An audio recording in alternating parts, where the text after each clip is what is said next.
bàbá mi tó fún microphone yìí bẹ́ẹ̀ ó fẹ́ plead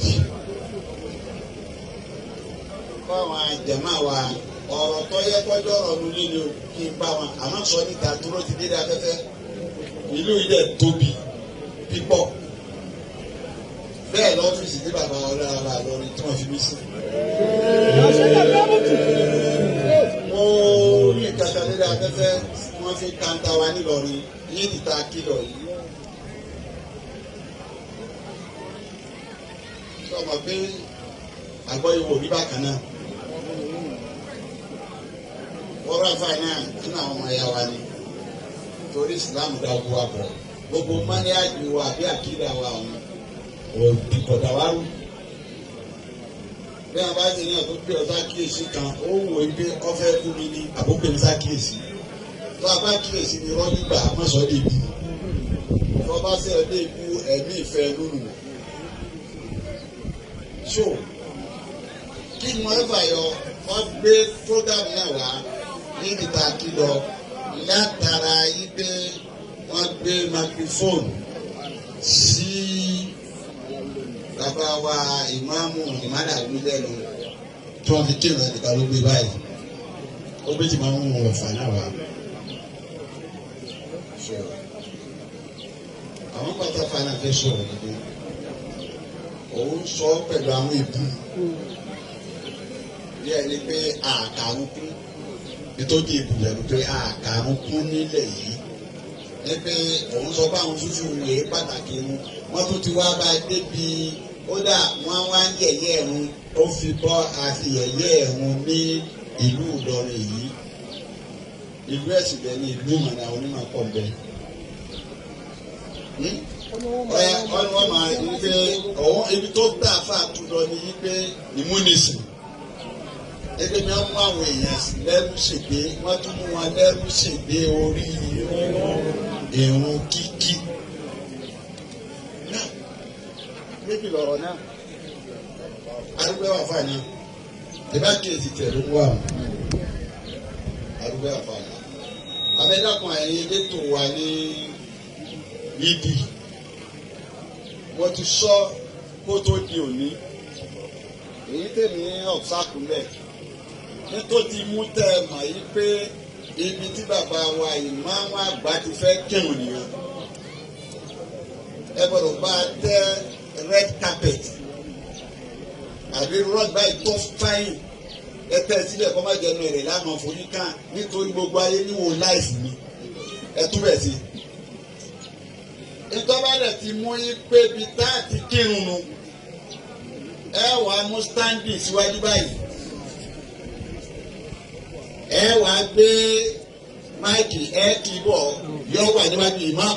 kò ní ìdíkẹ́ nìkan lọ fẹ́ mú dání kẹ̀kọ́ níbẹ̀ èyí tí wọ́n kì bàyà wireless tí ó big tí gbogbo ayé ọmọ àbọ̀ tí ò ní já sí pé ẹnìkan ní ọlẹ́sẹ̀ mú dání tí ó máa àwọn lọ́wọ́ lórí ẹ̀ ó pàtàkì ká mójútó kí wọ́n tó máa wá náà fẹ́ kọ̀rẹ́tì wa lágbà kọ́tẹ̀ ẹ̀yọ pé kí kọ̀rẹ́tì yẹn náà wọ́n sàn sọ láì fi wa ni nítorí aráàmù tí wọ́n ti ń kírun táwọn lọ àwọn kan dúró láwọn ọlọ́pàá ṣùgbọ́n tó lóhùn dèbè nínú wọn.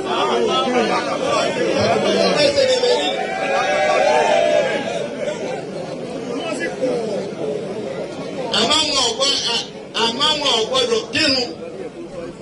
nítorí pé gbogbo adamakọ ìdá ìrun ogun ó ní odidi àyà nínú Àlùkùránì ní pé tí gbogbo yìí bá ní ẹkírun lẹ́ẹ̀kan náà ó ti ṣe lọ́sẹ̀ àwọn tó ìfà kan ní ọ̀kọ̀ọ̀kọ̀ kí àwọn kan máa sọ wọn táwọn eléyìí bá kí táwọn mìíràn náà wò àwọn tí wọ́n ti kí tẹ́lẹ̀ wọ́n ó dùn ó tó áàrì ní aráàmù tí gbogbo àwọn ọlọ́pàá wọn ó dùn ó gangan àwọn oníkírun. وإذا كنت فيهم ẹ̀bẹ̀ ni فقمت لهم الصلاة àná màmá ló ní yìí. فلتكن طائفة منهم معك وليأخذوا أسلحتهم فإذا سجدوا فليكونوا من ورائكم ولتأت طائفة أخرى لم يصلوا فليصلوا معك وليأخذوا مثلهم وأسلحتهم ود الذين كفروا لو تغلبون عن أسلحتكم وأمتعتكم ود الذين كفروا لو تغفلون عن أسلحتكم وأمتعتكم فيميلون عليكم ميلة واحدة Gbogbo nǹkan ni ẹ̀sìn wa جناح عليكم إن كان بكم أذى من مطر أو كنتم مريضا أن تدعوا أسلحتكم وخذوا حذركم وإن الله أعد للكافرين عذابا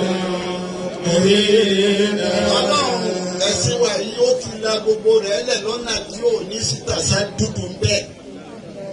Lọ́nà àrọ̀rùn tí òfin ní wá lára kéésèbí kan kéékèèké yìí ni a ti mọ wá tú àṣírí ara wa náà máa faṣọ ìyá nítorí yí pé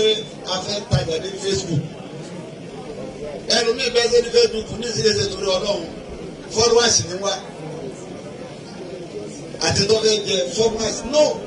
nǹkan kéékèèké ń tó bá bá ṣàkíyèsí pọ̀jù tá a kọ lẹ́tà lọ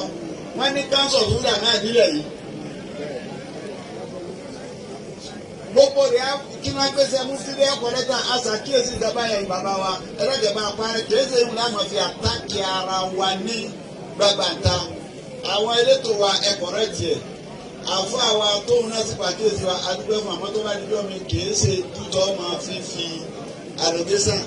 láti fi kàn wá sọ́dọ̀ ohun tó sì láti kọ́ ọ́n bá ìsìlámù jẹ́ bàbá wa dánájà àgbà bísímìlá.